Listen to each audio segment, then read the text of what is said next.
So welcome to our panel. I think we're going to be discussing something that is quite important around food security. So with the global increases in population and the use of resources, that we have limited resources. So it's kind of key to understand who are the stakeholders and what kind of agri-tech innovations we have that we can leverage and really make the best use of the resources we have at hand. So to start with, I would like to ask yourselves to introduce yourselves and talk about the things that you're really passionate about in agri-tech and why you're here today. Hmm. Should I start? Go ahead. From this side. So as you heard, I am not directly working in agriculture, but we are developing technologies that might be interesting for applications in agriculture. So I'm chemist by training, but I work in the field of nanotechnology and primarily use of bio-inspired nanotechnology. So can we use proteins or biopolymers to design strategies which would be useful to design, for example, new products that can help us in soil and water remediation, removal of pollutants? Or can we use nanomaterials to design better sensors so that we can monitor the soil health, the water health, the behavior, and the diseases of plants? So my passion comes from the fact that I grew up in a very small village. My parents are farmers, so I was working in the field since I was, very small, till I was 16, 17 when I went on for education. So I, of course, know what the smallholder farmers are facing, what kind of problems and issues. But I'm also interested in seeing how can they contribute together with big companies and corporations and big farming and to design integrated systems for sustainable agriculture. So, using nanotechnology maybe to make everything a little bit more sustainable. Cool. Hello, everybody. My name is Dave Hughes. I spend a lot of my time thinking about how we can produce the food that we need in the most environmentally sustainable way possible, because I think that is the biggest challenge that humanity is currently facing. If we don't get that right, then nothing much else matters. Food is so fundamental to our existence.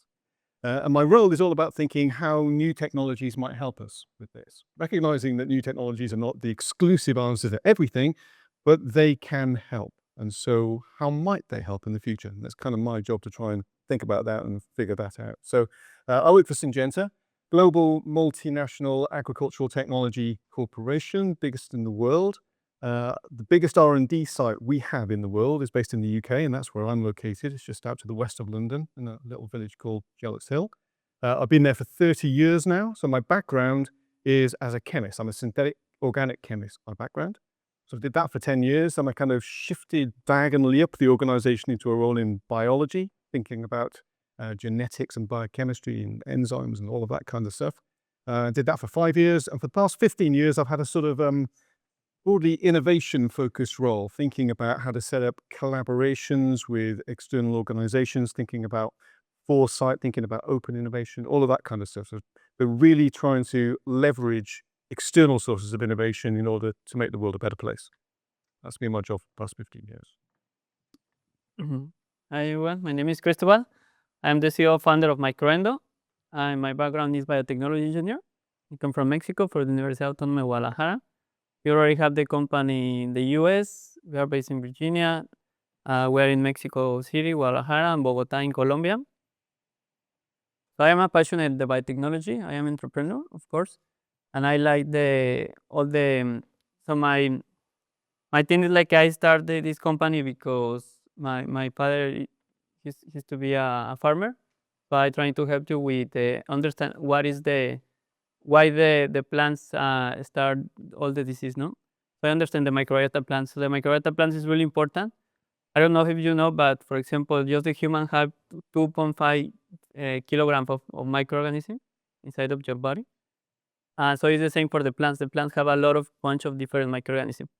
So the purpose value or the thing that we make in our company is like we already understand how balance the microbiota from the plants. So that's why we have already 12 patent in that area. So we use these microbes inside of the tissues of the plants to make a crop-specific products using the plant microbiota. For example, we have one from corn. Maybe you didn't know, but so the microenzyme from corn, they are different from the microenzyme from avocado, from blueberry or lemon. So this is that we are playing right now. No, we playing with that microbiota. That is really interesting. I mean, we already found a bunch of different things that we already talk later, but yeah. So this is I, who I am, and thank you very much for inviting. It's very cool.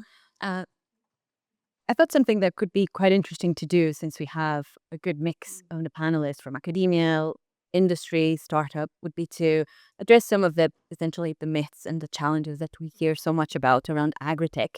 So I'll say a few statements and I'll let you guys discuss it between yourselves what your thoughts are. So one of the things we hear a lot is we need to produce much more food to feed the growing population. So what are your thoughts around this? Okay, I'll kick off there. Yeah.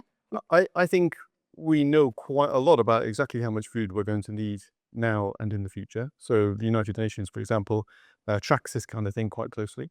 So currently we produce about 3,000 calories per person per day. 3,000. But we waste about a third of the food that is produced. So in other words, if global food distribution was entirely equitable, we would each have about 2,000 calories per person per day, which isn't quite enough, is it? If you're on 2,000 calories per person per day, you are probably on a diet, you're probably losing weight. So given the current state of food production, if distribution was completely equitable, we would be permanently peckish. But we do actually produce enough food in theory to feed everyone today. Looking forward into the future, there were lots of studies done suggesting what food demand might be into the future, going back 20 or 30 years, with a range of different answers. So there was a point a few years ago whereby you could pick a peer-reviewed study to give you the answer that you wanted to back up whatever point you wanted to make, which is a bit unsatisfactory. Fortunately, back in 2021, an academic group from the Netherlands did a meta-analysis to kind of crunch all of those numbers together to come up with a consensus view. And their conclusion was that in 2050, we'll need to be producing about 50% more food than we were producing in 2010. That's quite a lot. However, the rate of increase in food production has been quite substantial. So if you extrapolate to where we are now, we need to produce about 13% more food than we do right now in order to satisfy anticipated demand. So we're not quite where we need to be, but we're not far short, and we're tracking to produce more than we actually need. So that's actually reasonably good. Mm. Yeah, I was recently, just when I was preparing for the panel as well, reading some new studies and estimates about the population growth. It's not really clear how much growth will happen. There are some estimates, but the further in the future we go, the more difficult it is to estimate. There is the change in the birth rate in developing world, but also in the in developed countries as well. So the estimations are there, but it's not clear in which direction we will go. What is my concern mainly is the food waste. And we are all producing a lot of waste. I am Croatian, and I just read the reports recently that Croatia is it's one of the primary countries in EU in terms of the food waste. We have lots of tourists. We have a really developed, circle of supply and demand, but there is also lots of waste. And one of the things where I'm thinking a little bit is how is the new technology, AI, sensors, going to help us to track the food waste and minimize the food waste? Of course, we can't just say, who are the culprits, hotels or customers or individuals. I think we should remove ourselves from having this individual blame that we need to do more. I think we collectively need to do more in terms of the food waste as well. Yeah, exactly. I'm totally agree.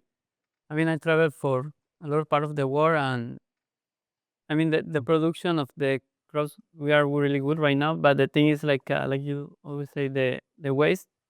For example, if you have 2 hectares or 10 hectares from lemon, and the price is not good, you prefer to leave the lemon in the tree. So it's the same for almost all of the crops. I think the big problem is just the how we grow the crops, no? That's why I mean we are here to try to do more sustainable and more good, because I think the problem is not the food that we already have in the world, it's a problem that we how we grow in this food. But could I come back on the food waste thing briefly?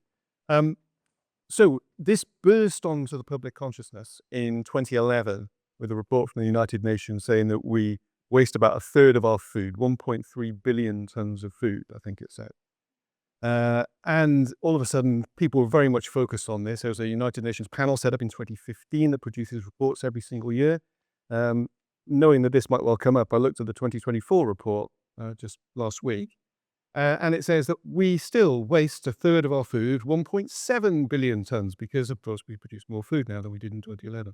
So despite this being an area of focus, since 2011, we've done nothing to shift the needle on this, which tells me that this is actually a very difficult problem to solve. So saying things like, well, if only we could solve food waste, if only we could bring it from 33% down to 20%, and that would really help. Of course it would. But so far, we've made zero progress on this. This is a really difficult problem to solve. It is. And I also don't like this total focus on individuals. You need to, in your household, look at the food waste.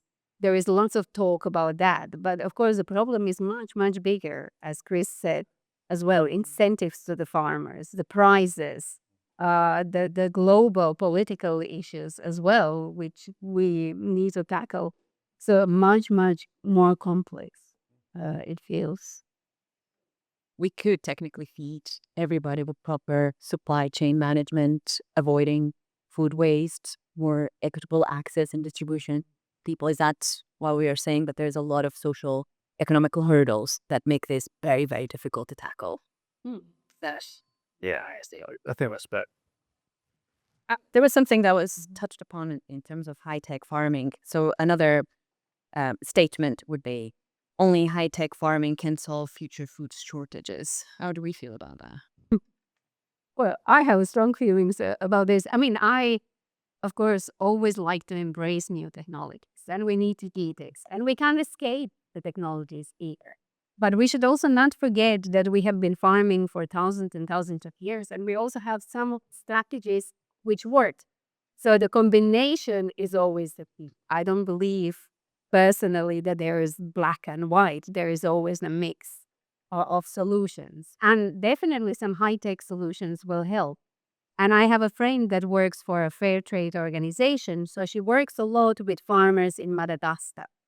They're producing lots of vanilla. They're producing focal beans as well, which don't reach the highest price. So the farmers don't live that well of this. So they're trying to mediate this. But one thing that they have introduced now, the fair trade organizations that are working there, are apps. So the farmers have mobile phones. You can have now apps so that you can monitor the weather changes. You can even have some sensing devices so that you can monitor the humidity. You can monitor the temperatures. You can even take the photo of the plant and check if the plant has a particular disease. So you can inform the central office, and they will send you maybe something to mediate this. So the technology will definitely help, and it is help. But we still need to rely on some of the practices and experiences that have been gained over the thousands of years as well. I don't know what Chris and Yeah, sure. I mean, in my case, I started my company 8 years ago, and I was thinking that everybody's gonna have my products, but in the end, you realize that, like you say, it's we are fighting with 100 of years using the farmers have been using the chemical fertilizers, no? So how you do that? So the thing is like you need to do demos. In my case, I have a lot of different technical engineers that do demos all the time, and also we have patents that support that collaboration with university. And also the thing that we is really good for us is like have a relationship with the leaders, the farmer leaders in some areas also a key distributor that they are in the area for the supply chain of our products. So yeah, the thing is like mm, yeah the yeah to go to convince the agriculture is, I think, is a difficult thing, but it's not impossible, because when they realize that our product is good and this is totally organic, 100% organic, sustainable, they want it. But the thing is, no, change the mind of the agriculture. But I think we are working on that. Yeah, I agree. It's often pitched as a kind of polarized dichotomy: high-tech farming versus heritage traditional farming, and the two are opposed. And I don't think farmers think like that, frankly. If you think about what it takes to get a crop out of the ground, it's an incredibly complicated feat. Farmers make dozens, if not hundreds, of decisions about what to grow and how to grow it, when to time an intervention, and that has to change according to things like weather conditions, things like that. All right. So when you've decided what crop you're going to grow, you have to decide what seed you're going to grow. Then you have to decide how you're going to treat that field, if you're going to treat it with fertilizers or chemicals, if you're going to irrigate or not, all of these kind of things. Farmers have fundamentally three objectives. First of all, they have to maximize their yield, because the more stuff they produce, the more they get paid. That's obvious, right? Secondly, they have quality objectives usually too, because these days, mostly supermarkets and other retail outlets will set some quality criteria. So for bread, the protein level has to be a certain level. For fruit and vegetables, there has to be a certain aesthetic quality, and so on and so forth. And if farmers don't hit those quality standards, then they have to sell their produce into lower value chains, and that's bad for them, right? So they're focused on yield, they're focused on quality, they're also focused on sustainability, because they know that if they don't focus on sustainability, they will erode their ability to produce food going forward into the future. So all farmers around the world will focus on those three objectives. So of the hundreds of decisions they have to make about getting a crop out of the ground, they will do the best thing they think will maximize those three objectives. And whether they choose high-tech options or low-tech options doesn't really matter. They're choosing what they think is best for their particular circumstances. Now, high-tech options are generally better, so get more yield, more quality, more sustainability. They're also more expensive. So when farmers have the objective of maximizing their profits, they can either go high cost, high tech, high yield, or they could go low cost, low yield, but still the profit margins could even be better because they're controlling their costs. So these are the sort of things that the farmers are actually thinking about. They're not so bothered about whether ideologically it's high tech or heritage. They are maximizing their profit based on their set of circumstances. But another barrier which might be is basically getting the information about the high-tech options, as Chris mentioned.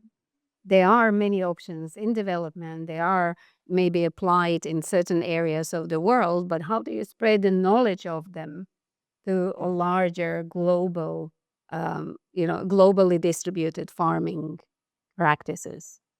So It seems like it's a very complex stakeholder. There's a lot of considerations. At what point do you engage the stakeholders, namely the farmers, with high tech, for example, options? When would be the right time to introduce them to these things and be like, hey, there's this very cool thing that would make your profits go higher. It's good for the environment. At what point do you start talking to them, for example? where do we Well, start? yeah, when they are losing the yield. So when they lost the yield, I mean in the last years, or maybe, but they're feeling like, for example, we start with doing some samples analysis of simple soils analysis, and then we figure out like what is the macro and micronutrients that the plants need. No? For example, we already have 700 different strains in our company. So the thing is like we already cataloged this strain with so maybe one of them they are really good for nitrogen injection, one of them they are really good for calcium. For I don't know if you know what is the nutrient that the plants need, but at least the three important, they are nitrogen, phosphorus, and potassium. So we focus in that, and after that we also have a lot of microorganisms that can had the possibility to solicitize the micronutrients, like a calcium, zinc. So thinking like that, so we customize sometimes a formulation for the customers, because we already have these bunches of microbes.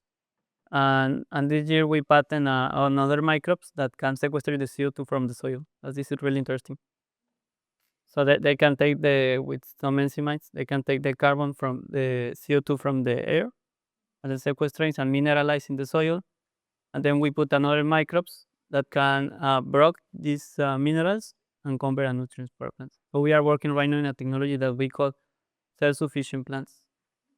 I mean, obviously you need to put a lot of some of the chemicals, fertilizers, because all the time the plant needs chemical fertilizer. And I'm not saying like you don't need any chemical fertilizer. But the thing is like working together, For example, Syngenta that also have a crop protection, another company that have extracts or components for the like extra for the plants, Biotech. So I always say like we are not competitors. We are going. I mean, I started the company because I want to put to save the world in my from my own person. And the thing is like I think we need to work together. For example, Syngenta have a really good crop protection, also fertilizers, and me I have the microbes to take some nutrients from the fertilizer to put in the plants. Another company have another solution. So I think in the end of the day, it's An integration. integration of different areas to work together to follow to save the world. That is the is the same the end of the thing. So I guess that ties in with another statement, which is chemical fertilizers cannot fully be replaced by bioalternatives. So I guess we have two people in the panel that could really comment on new tech that's coming out of this and bioalternatives and how, at what point should they be used, and how they can complement fertilizers. Could you comment on that, maybe, Dave, to start with? Sure. Yeah. Okay.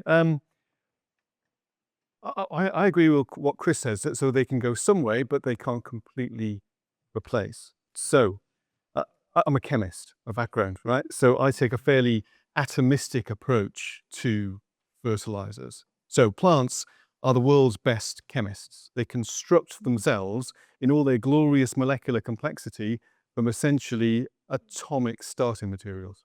So all the carbon, hydrogen, and oxygen in a plant comes from carbon dioxide and water. So no complexity to phenomenal complexity.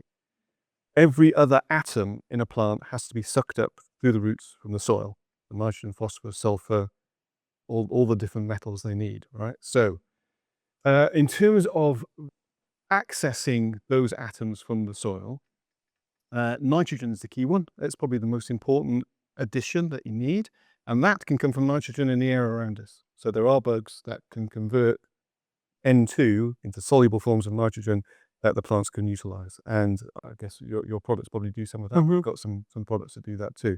And that is great because producing synthetic nitrogen fertilizer is really expensive, really damaging, I was going to say, in terms of greenhouse gas release. So the more that we can get bugs to do that for us, the better. That's really good. There's a second form of a microbe that is often used, which can solubilize insoluble forms of phosphate that's in the soil. There's a lot of phosphate in the soil, but much of it is inaccessible to the plants because it's not soluble. It's little particles of rock. And some of these bugs can solubilize that as well. And so all of a sudden there's a big pool of phosphate that would have been inaccessible to the plants that is now accessible in the presence of these microbes. Every other atom needs to be present in a soluble form in the soil itself. And of course, when the plant sucks these nutrients up and it goes to form the food, which is then removed from the field, then that's removing those atoms. So unless you replace those atoms, then sooner or later you will run out of those atoms in the soil. So you can't get around that, right? You've got to add them back in somehow, in some form, in order to be able to replace what you've used up. Yeah, I would just like to add, when you mentioned, and you rightly mentioned, how expensive it is to make nitrogen. And of course, any chemist in the audience would know Haber-Bosch procedure, where you basically use the catalyst and the chemistry to make ammonia, and from hydrogen and nitrogen. And ammonia is very important, and it changed the way how we do the agriculture in 1930s and onwards and increased the production as well. Now, the hydrogen is usually won from fossil fuels. So this is a very non-green procedure.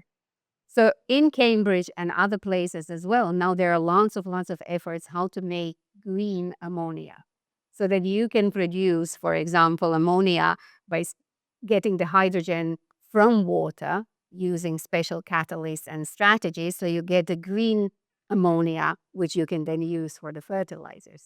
So when you think about all of the connections that need to be done and technological advances that need to be in place to actually come to the point of making agriculture sustainable, then you realize the problem is much wider and lots of other areas will benefit as well. And ammonia production is one that is definitely going to have a huge impact on sustainability of agriculture and chemical fertilizers later on, which we all want to achieve. And just to the point that Dave and Chris mentioned, so there are not many products that are nanotechnology informed which are approved. Some are approved in US and some parts of the world, not that much in EU, but there are some efforts to have some of them approved.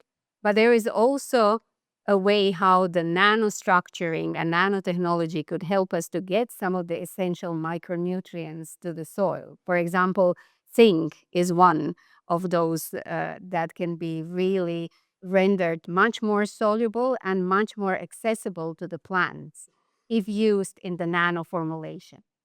And there you have lots of innovation that could come into place to make it, to make fertilizers or micronutrients which are really focused, targeted for a particular plant as well. So I think the combination of microbes and some other strategies to get the nutrients to the plants will be the key in the future. Yeah, I think. Yeah, because in some case, at least for example, the 50% of the chemical fertilizers, uh, we lost, no, in maybe can be in volatilization, or they go run away to the ocean, and then in the end of the day, it's called eutrophication. I don't know who he is actually from the Caribbean or Mexico, Cancun, but the sargasso. Sargasso is algae that is that this is the cause because all the chemical fertilization for the coast of Mexico, Colombia, Brazil. I mean, this is a problem that we already have right now. I mean, it's not impossible. You can see, you go to the ocean, you can see all the sargasso. Uh, Most of the reason is because all the excess of the chemical fertilizer that we are putting. I think in the end of the day, it's like what we say, like it's we need to work together with the chemicals and the microbes and other technology just for you're really efficient with how the how is how the plants take the nutrients and the same time doing really sustainable agriculture. I have a question if for Dave, because I'm always interested, of course, large companies like Syngenta as well. How long would it take you to get from an idea, so you work with the academic lab or you work with a smaller company, to really full implementation in the field with the farmers? I suppose you have a huge chain and, you have a good marketing, you have good people on the field, but what would be your estimation? It depends entirely on the nature of the technology, and in particular, how the technology is regulated. So in our particular field, it can take 10 to 15 years to get a highly regulated new technology onto the market, like a chemical or a genetically modified crop or something like that. Whereas if you're talking about digital technologies, some kind of imaging system that you're selling as a product that's delivered through an app on the phone, that can be done in months. So it all depends on the nature of the technology. And I guess there is also an angle about the regional context of where these technologies are implemented, right? What is appropriate in Africa might not be appropriate in South America, for example. So the technologies also that need to be adapted to different geographies, correct? So Yeah, very much so. there's another thing that I'm quite interested on, and it's around other emerging markets that can be taking out space from farming. So, for example, booming of biofuels or Mm. animal feed, which we have to do. So another thing people often say is that we will run out of land for farming. True or false? Mhm. Okay, well, so the land area on the planet divides pretty much into thirds. Okay, a third is already farmland. A third is unfarmable because it's desert or it's frozen or it's mounted or it's already covered in concrete. And a third is the remaining wildlands, forests that currently exist. Okay. So are we going to run out of farmland? In principle, we could convert all of that wildland to farmland. So we could potentially approximately double the amount of farmland on the planet. Okay, which is quite a lot, right? That, of course, would be an ecological disaster. That is the very last thing we should do with any wildland, is to convert it into farmland. In fact, converting wildland into farmland is the second worst thing you can possibly do to a piece of land. The first thing is cover it in concrete. Turning it into farmland is number two. Right? Anything else is surely better. So we're not going to run out of farmland. I mentioned at the very first question, we're actually on course to be producing enough food based on technical innovations. So my deep hope is that we will be able to constrict the amount of farmland that we're actually using to produce food to enable other ecosystem services on the land that is liberated. The big problem with that, and for those of you coming to my workshops tomorrow, is climate change and the effect that climate change might have on our ability to produce food. I'm not going to say anything more about that today because I'm going to talk about it a lot tomorrow with some of you. So that is the big uncertainty, I think. But at the moment, things are actually looking reasonably optimistic. Yeah, no, and I agree with David. I think the climate change is a big problem right now. But yeah, man, we have a different option like vertical farming, or even do your own food. But I mean, at least in a large amount of food, I think mm, yeah, like for example, us we find a really interesting extremophiles microorganism that we isolate from the desert. So we feel like so these kind of microbes can do a biofield. No, this is a biofield that can cover the roots from the water. The protects against the stress of the without water. So we feel like if we take that microbes, this was like 4 years ago, and then we with these microbes we already right now we are working on in how we can use these kind of microbes in a in a land that have this problem with the really have a really heat stress or water stress. Yeah, we realize that we can do something with doing using these microbes. And in the other hand, we find other microbes in the mountains that can help you with the core protection. Right now, we are working a lot with avocado, sugarcane that they are in the mountains. For example, the flowers in Colombia, they grow a lot of flowers, and they have problem with the cold stress. So that's why we are using this kind of microbes for the core protection and the heat protection.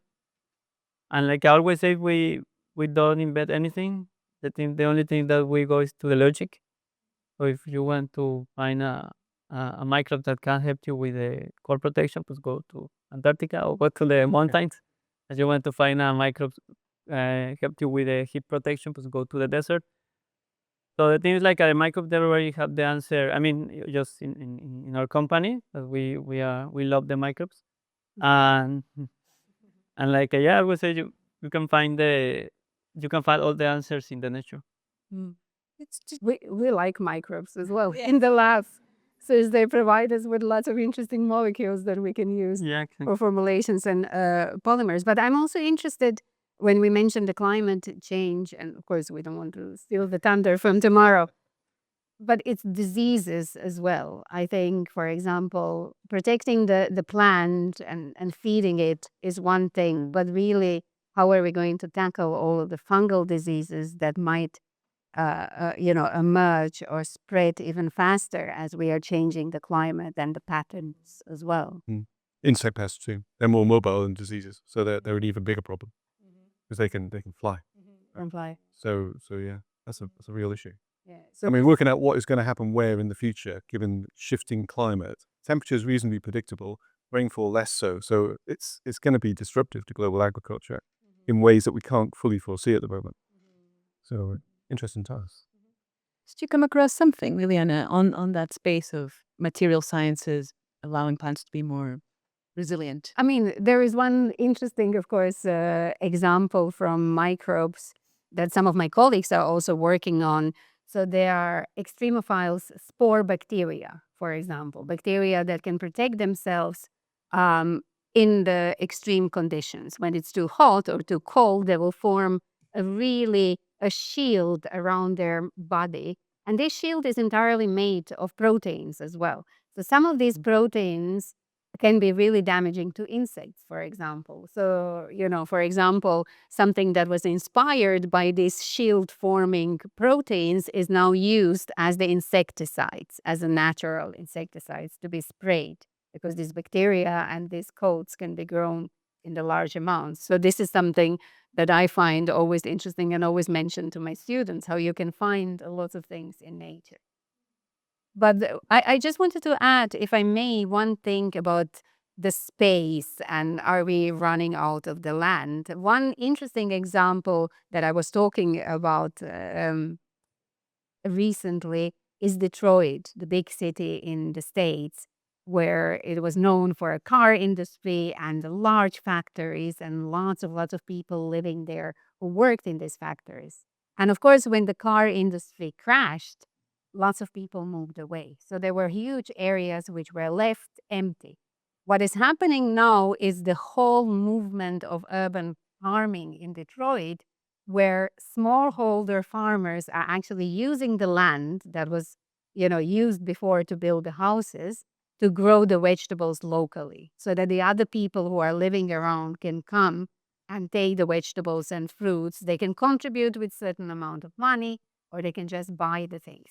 So there are also some areas that we are winning back, which were maybe covered in concrete before, but now we are finding new uses, which is also quite encouraging. And I think it's very important to talk about these examples and spread the news, because this might inspire also people in other parts of the world as well. Reclaiming. Reclaiming the territory again, to actually do what we need to do. Indoor agriculture is much more efficient in terms of land use than outdoor agriculture. Well, there are two factors really, because you can stack trays one on top of another. So in terms of the footprint, it's much smaller. Even more important than that is you can keep the lights on 24/7, which means that you can cycle through many more crops in a year than you would be able to just using sunlight on a 24-hour cycle. And this makes a huge difference. So indoor agriculture could make a real difference going forward in terms of food production if we scale it up. It takes a lot of energy though. So that's a problem at the moment. But if we can crack renewable, cheap energy, then all of a sudden, lots of opportunity. Yeah, you're talking there, it was mentioned vertical farming and indoor agriculture. How can urban planning and development be optimized to address some of these challenges that we've discussed? And how can that be done while still ensuring the community well-being? Because as we're talking about, that takes space, that has other requirements that we might not have access to. What are your thoughts about this, the urban planning aspect?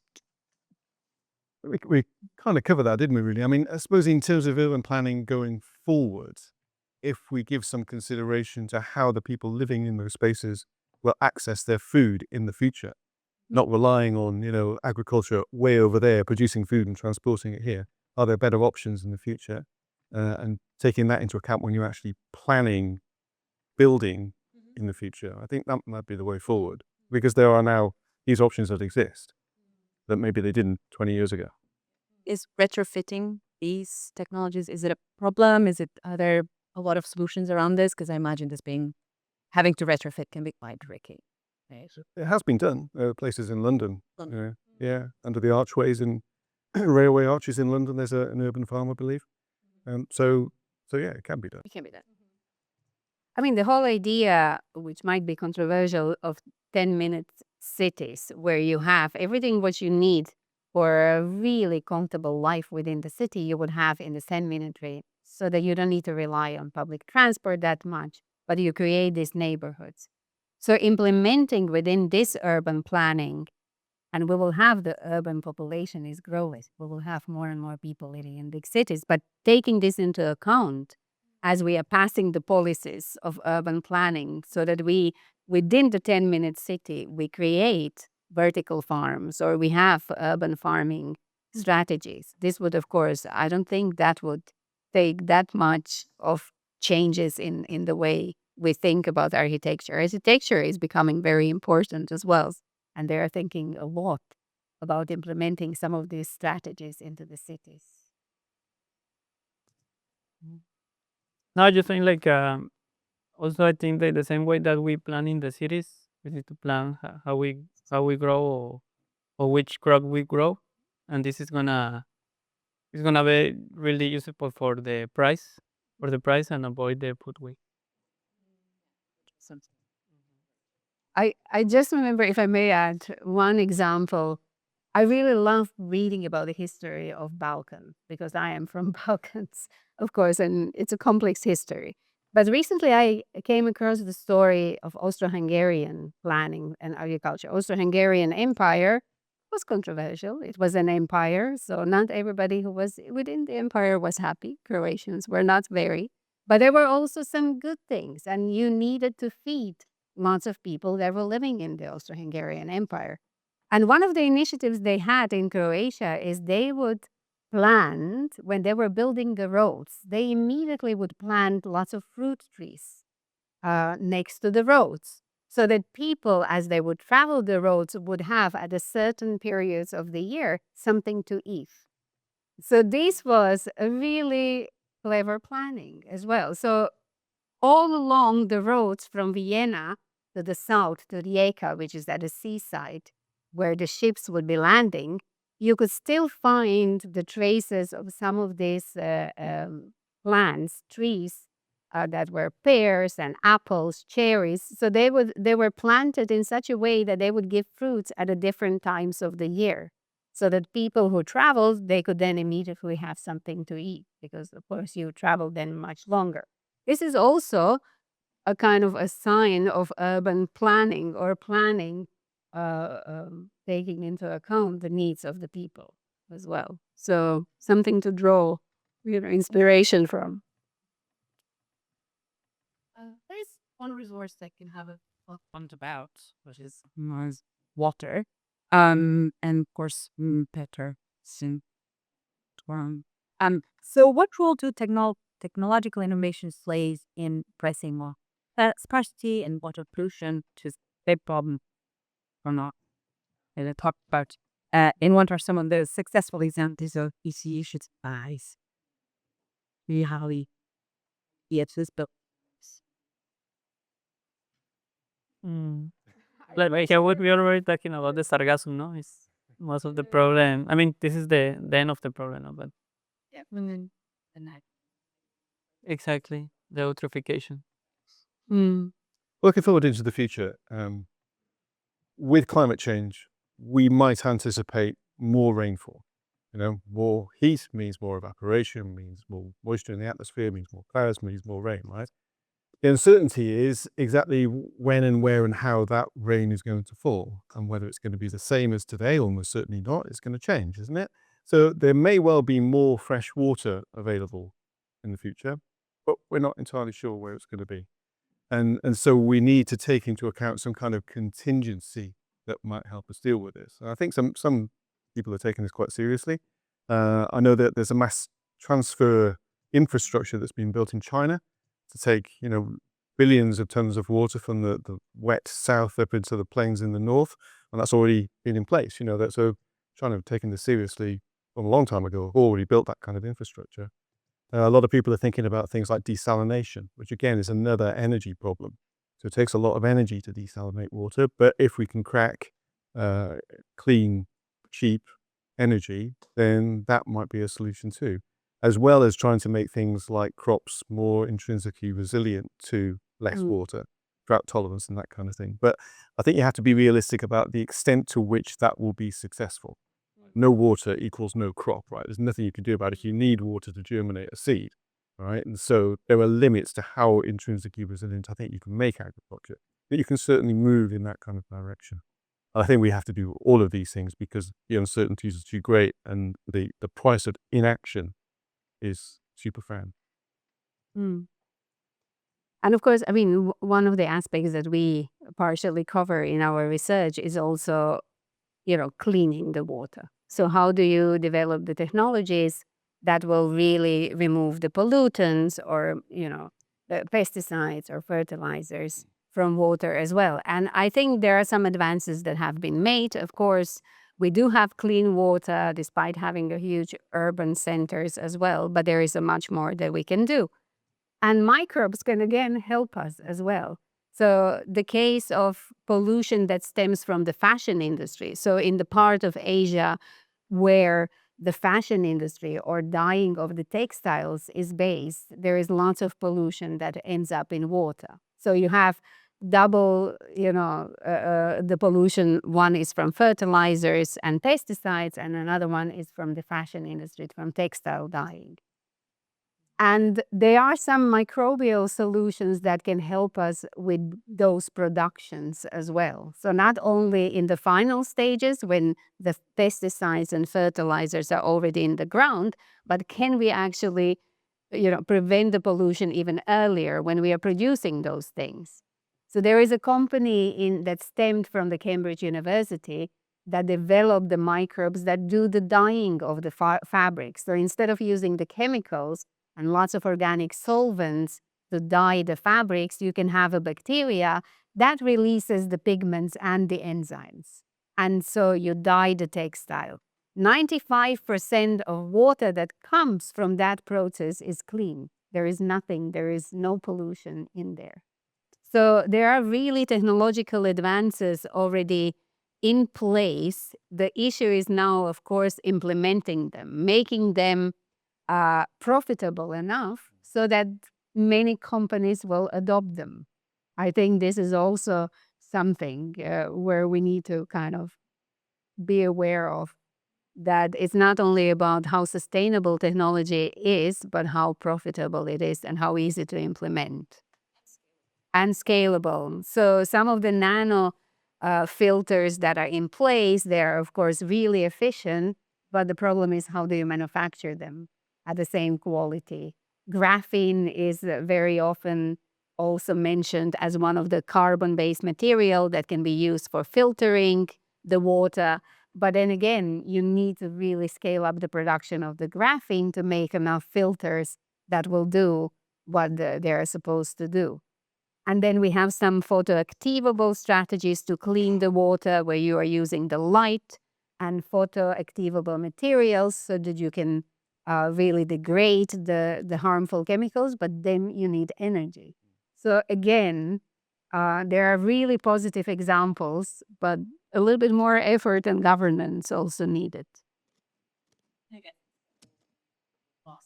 Yes. A lot. Deep, direct, be it small business seen in layer. Either be developed by a larger company or it could be acquired in for more R&D. Mm-hmm.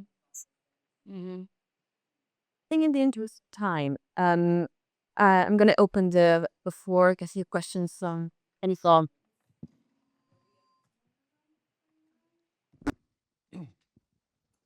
Nice.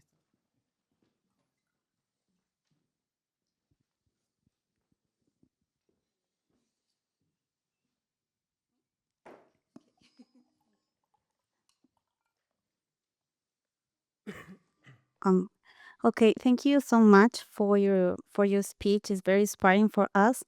I have a lot of questions, but I'm only going to choose one of them. Um, so, what has been your biggest challenge as a biotech entrepreneur? Um, and how was your journey been so far? Um, okay, and do you have an advice for startups? Yeah, sure. The perseverance, I think, is the most important thing to keep going, to never stop. Because when I start my company, I start with any money, like uh, so I get some funds, and then I mean with some VCs here in London also. Um, but the thing is like when you start or you are nothing, nobody believe in you. The only person that believe in you is yourself. So maybe right now we are in different countries. I have a big team. We are really good right now. But in the first day, because I am biotechnology engineer, so I take a decision like because I want I looking for to do my PhD also in biotech, but I decide to do my PhD or start my own company. So I decided to start my company, and I am very proud about my decision because I mean because right now I love what I'm doing right now, travel for the world, helping the world with my company in a sustainable way. That is the always that I was looking for to do. So yeah, I mean the best advice is follow your dreams. I mean I know that it's not for everybody to have a company or entrepreneur because it's a lot of pressure. But if you are interested to have your company, you need to start now. I mean, like, even if you are in your PhD, you need to start doing your business models to do all the. For example, I read a book. Sorry, I write a book for myself and talking about how to be entrepreneur because I got the scientific to entrepreneur, so what's a long way, no? But in the end of the day, I have a lot of coach that help me with that. So yeah, answer your question. It's keeping your all of your dreams and looking for a good a VC. No, I mean I know there is a lot of money outside, but you need to find a good VC. I always say like a smart money. Why? Because you need to be match no with the VC that is found in your company. Thank you.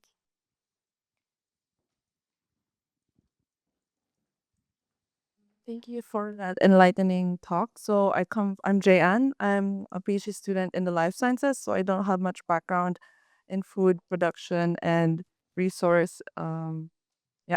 But then I think it's very relevant for me in my country and I guess for most global south countries. So I have two questions. You can just answer whichever you prefer for all of you. So first of all, I was curious because we were speaking about how to sustainably produce food in the future, but you also mentioned that we can produce enough for everyone. So, but the distribution was the issue. So, what specific part of this distribution are you really talking about? So, I was curious about that point. And second, for these products and technologies that we are developing now, how do you make sure that they are accessible to all kinds of farmers? I know it will be obviously depending geographically and culturally, but do you like what projects or yeah do you do to make sure that they're accessible to the farmers? Okay. Right. So, distribution. Over 700 million people are chronically hungry in the world at the moment. And that's a statistic that's often thrown around. The challenge is to understand exactly who these people are, where they are, and why are they hungry, if we're really going to address these kind of problems. The number one issue is that they are people who are struggling to survive in conflict zones. And all bets are off there. The rule of law is broken down. Everything is controlled by militia. And so it's very easy for us to sit in Cambridge right now and say, it's a distribution problem. But coming up with a solution for that, that's really difficult. And that's well over half of those 700 million people.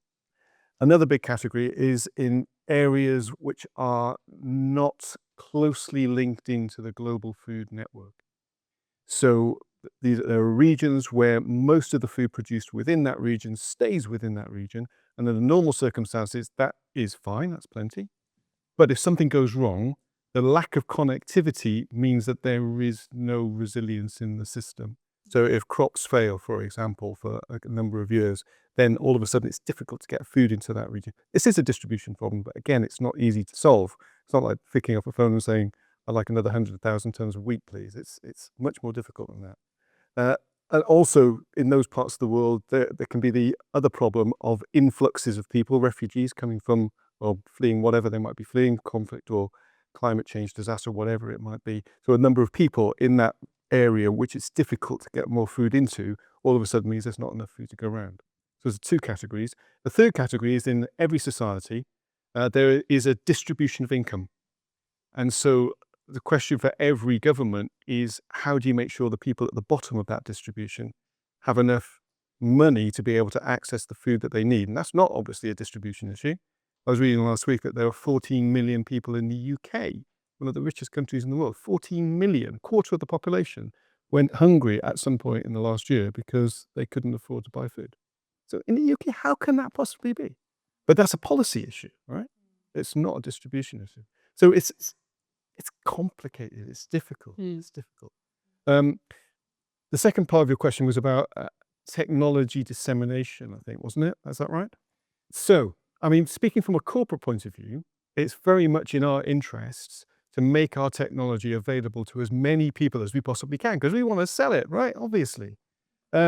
And so that is what we try to do. In areas where we can operate, and areas where the technology is relevant to the agriculture that's practiced there, depending on what crops are grown and how they're grown and all of that kind of stuff, and whether it fits in with the financial model of the farmers. Remember, I was just saying high tech, high cost, high profit, and all of that kind of stuff.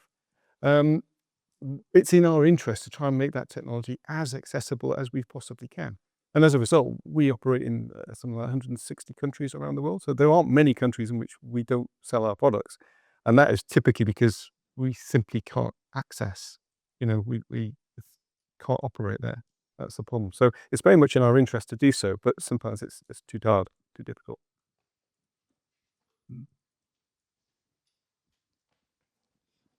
Well, thanks. First of all, thank you for all your input in this interesting panel discussion.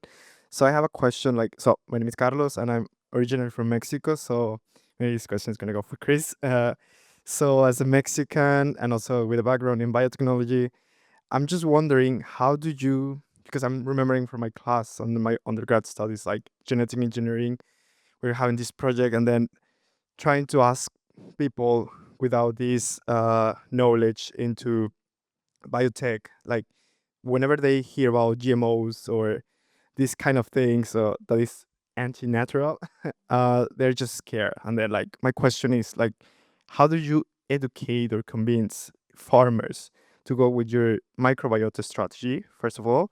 And then like a follow-up question regarding this is like, do you target like specific social groups? Like, I'm wondering if your crops end up in like the street markets, or they just go to these elite supermarkets that only a specific group of people can afford to buy. Good question. I'm happy Independence Day because today and tomorrow is gonna be the Independence of Mexico, Independence Day.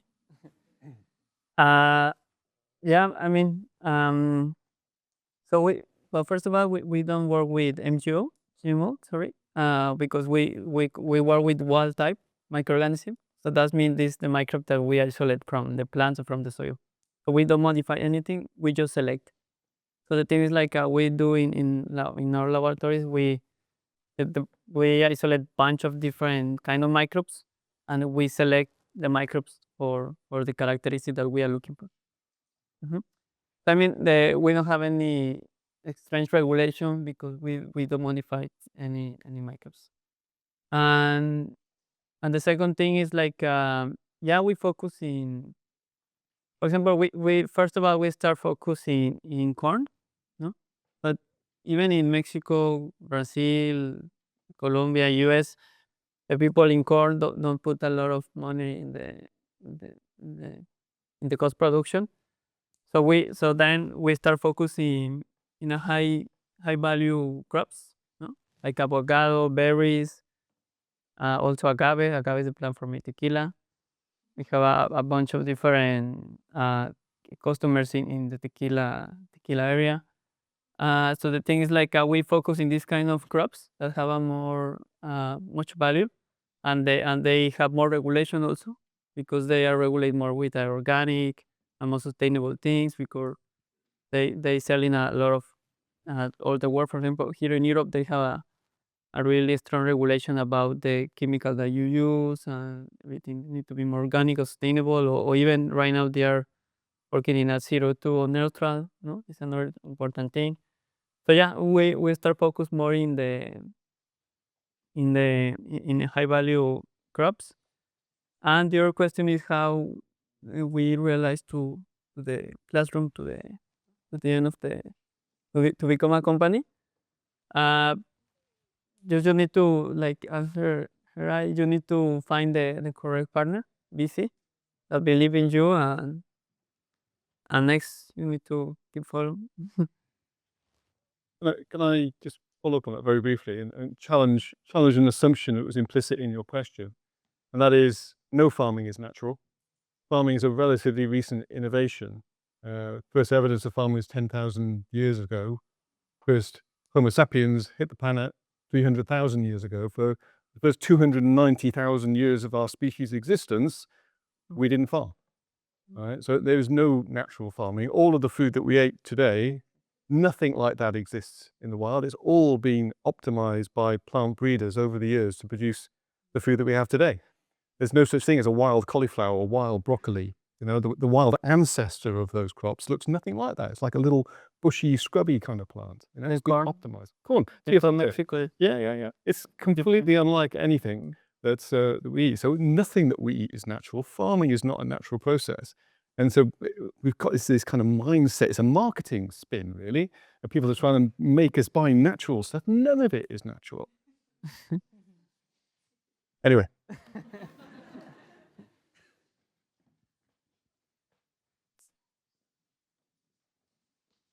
Hi, I'm Sophia, and I'm don't work in anything related to this. So my question might be very naive.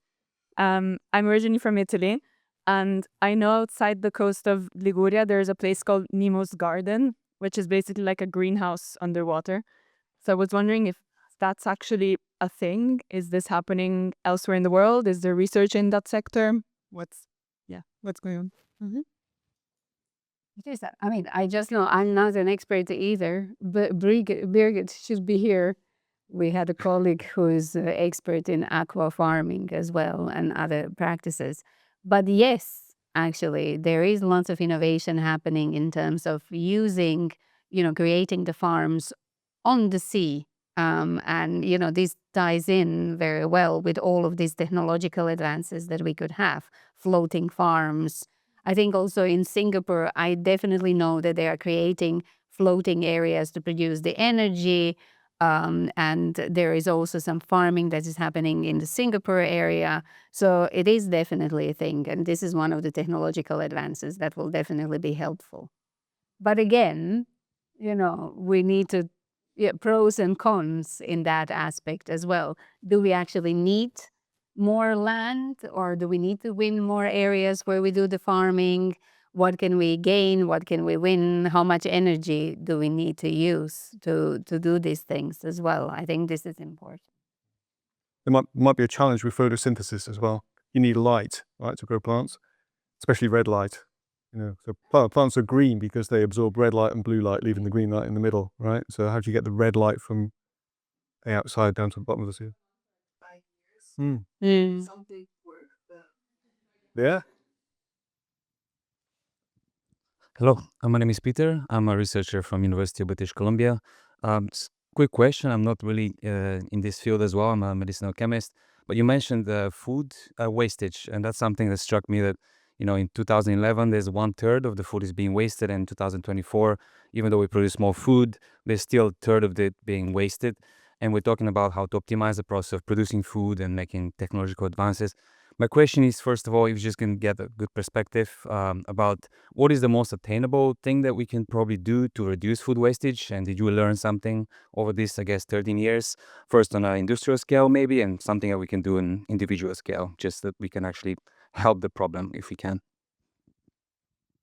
I think the evidence would suggest that there are no easy fixes. Otherwise, over the past 10 or 15 years, that they would have been found. I mean, there are things that you can do. I mean, there's a lot of things around AI-based supply chain optimization, that kind of thing. So food gets to where it needs to be better, more efficiently, all of that kind of stuff. There's stuff going on around genetic optimization of crops so they don't go off very quickly. So there's bananas, for example, that don't go brown. That kind of stuff is going on. Lots of packaging stuff. You probably know more about this than me, around how you have smart packaging, which keeps food fresher for longer and then informs you when it's going off, because it's detecting gas molecules, that kind of thing. So you're not throwing food away just because the date on the packaging says that you should, but in actual fact, because it has actually gone off. These are little technical fixes, right? But it's a big systemic problem. I mean, there is another way. Turkish government is just now debating, are they going to stop serving all you can eat buffets in their hotels? They have huge resorts in Turkey, and actually a huge amount of food is wasted in all of these all you can eat hotels and resorts. So one way forward is also rethinking also some social things and ways how we serve the food and how we eat as well. So there is also, I think, lots of space for experts from humanities, anthropologists, psychologists as well, to come in and advise the governments on making the whole food chain more sustainable. Start a company. I mean, you're already there. Yeah. We mean, you got it.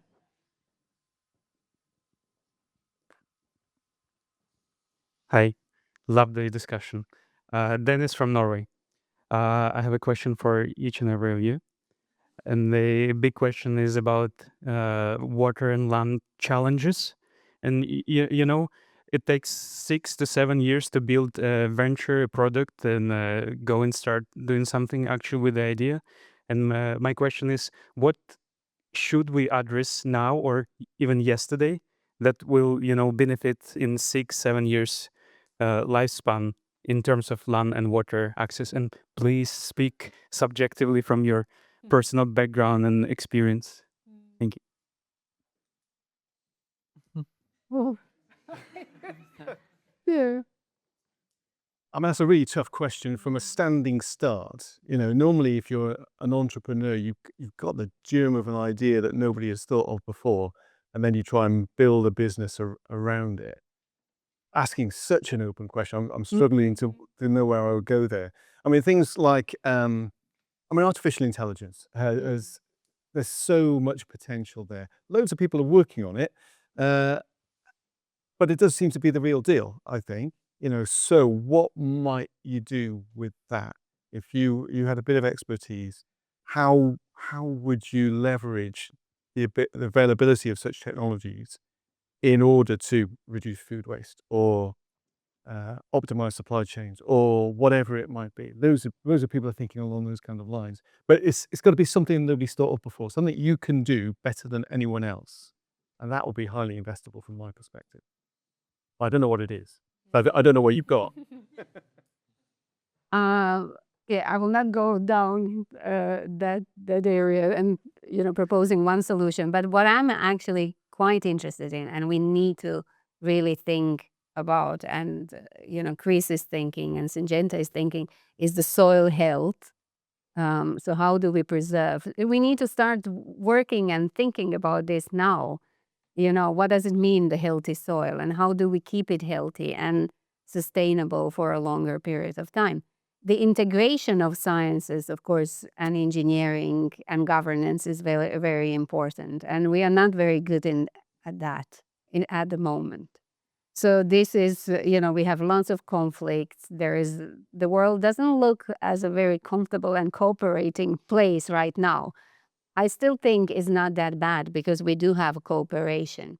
What is very important is to increase this conversation between small organizations, non-governmental organizations, and the governments as well. Non-governmental organizations are doing a great job. Fair trade organizations of different kinds, particularly in Italy, they are very active.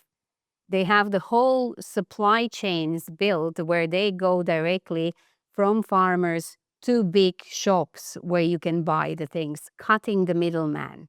And I think this was a very important innovation in that. And, they have shown this is a possibility and it can work.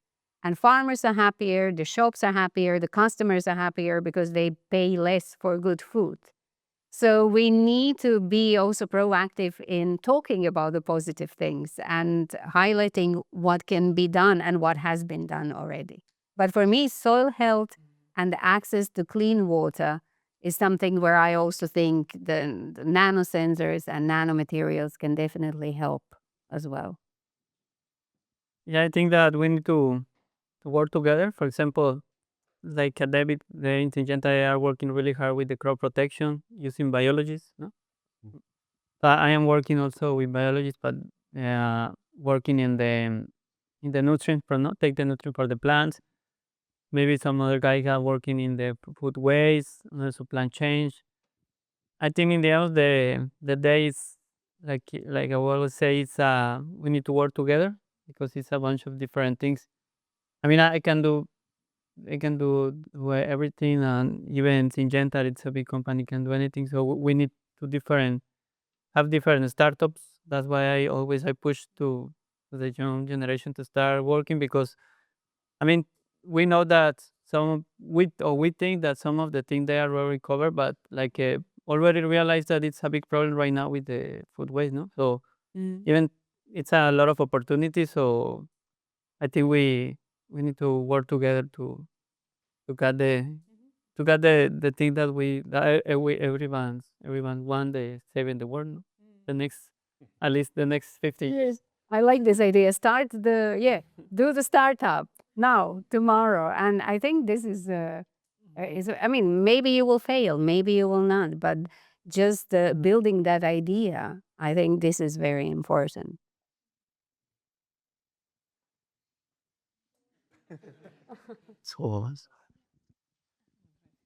Yeah, thank you for a very interesting panel discussion. I think one thing that's kind of cropped up already is the idea that I think for a lot of sustainable innovations, we need policy to be a driver of it, because a lot of the times it will be slightly more expensive to do, or there's a sort of activation energy that you need to reach.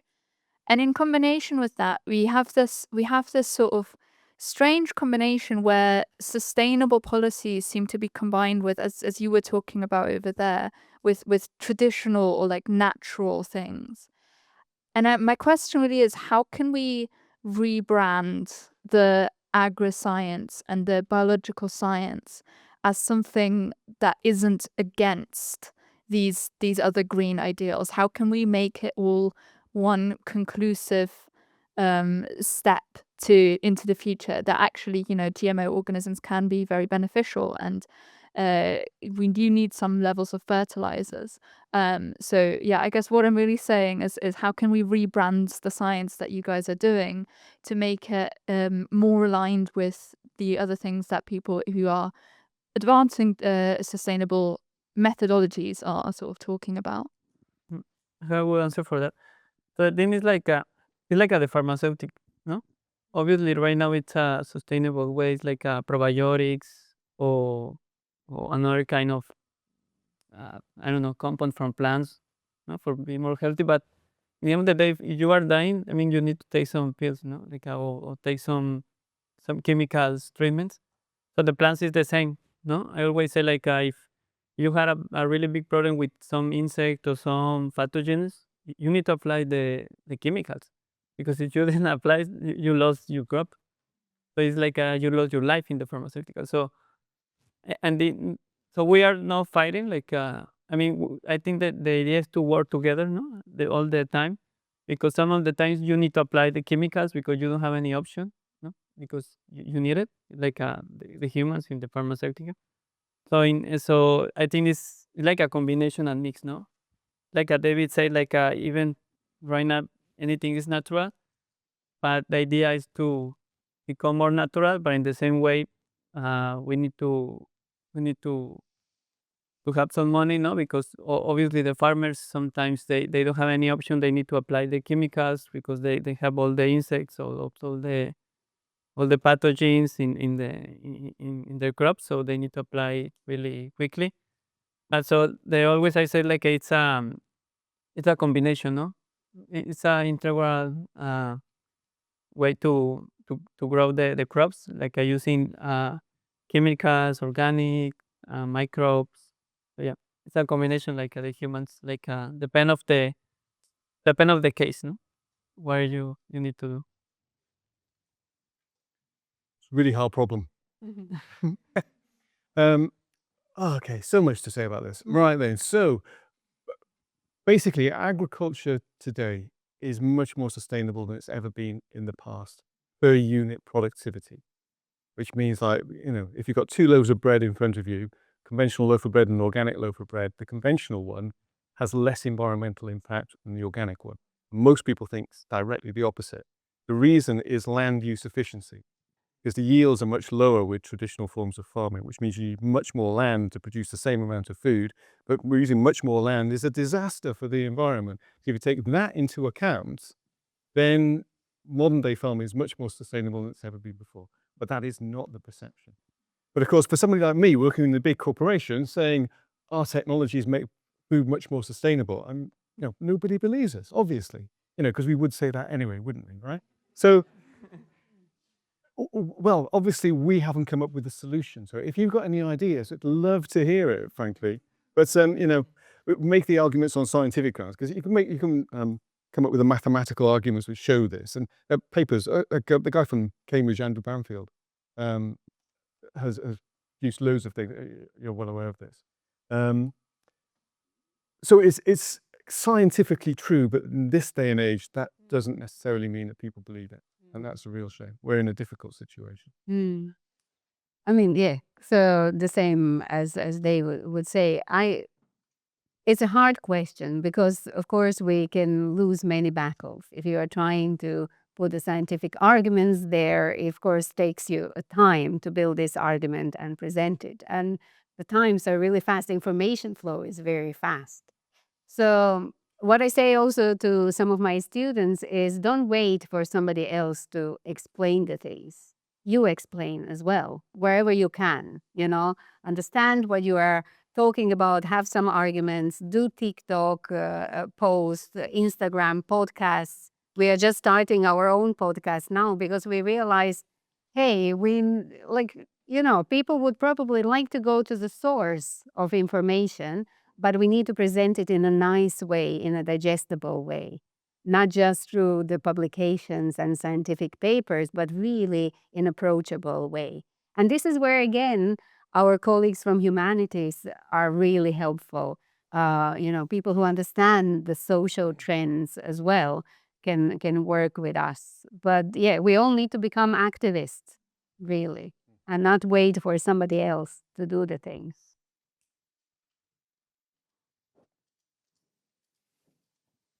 Hello, thank you so much for the insightful discussion. I'm Roxanne from National University of Singapore.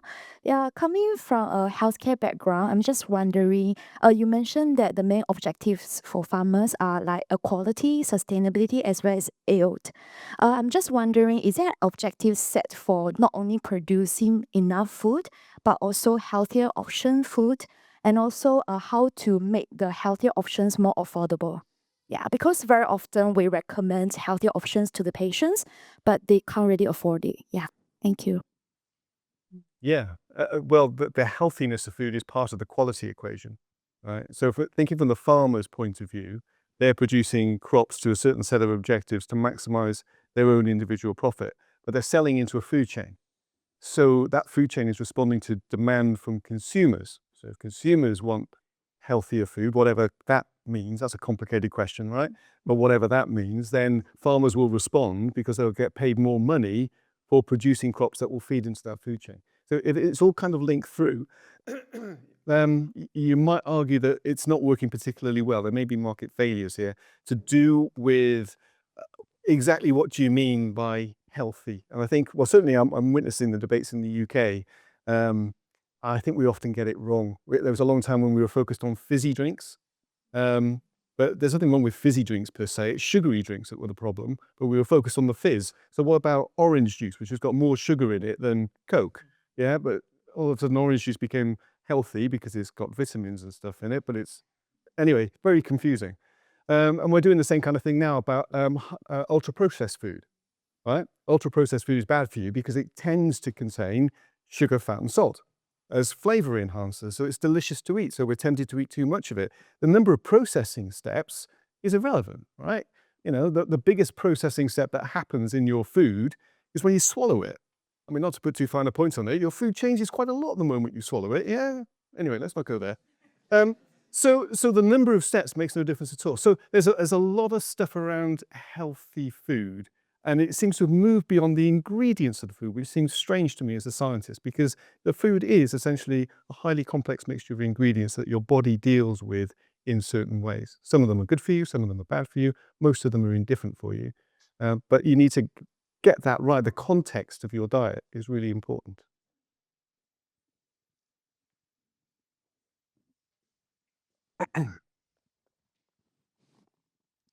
Thank you for the talk. I'm from Honduras, and coffee plays a huge role in both our socioeconomic activities and our culture. But at the same time, there's a lot of waste that comes with it, and unfortunately ends up in the water. And I'm sure that happens to another Latin American countries. So I'm just wondering, from your work and what you're seeing in the trends, what would you recommend for countries like my own, where there's not a lot of biotech or agri-tech going on, and these farmers don't have a lot of educational background on how to deal with this waste? I'm not sure I'm qualified to answer your question, actually. Where's the waste happening? It's not happening on the farm. It's happening in the processing, the roasting. After the coffee grows, so they take, like, the pulp is taken out, and then contains a lot of, like, acids and things that end up contaminating the water because they just throw it to the river or whatever is close. Where are you from? Honduras. Honduras. Yeah. Yeah. Good.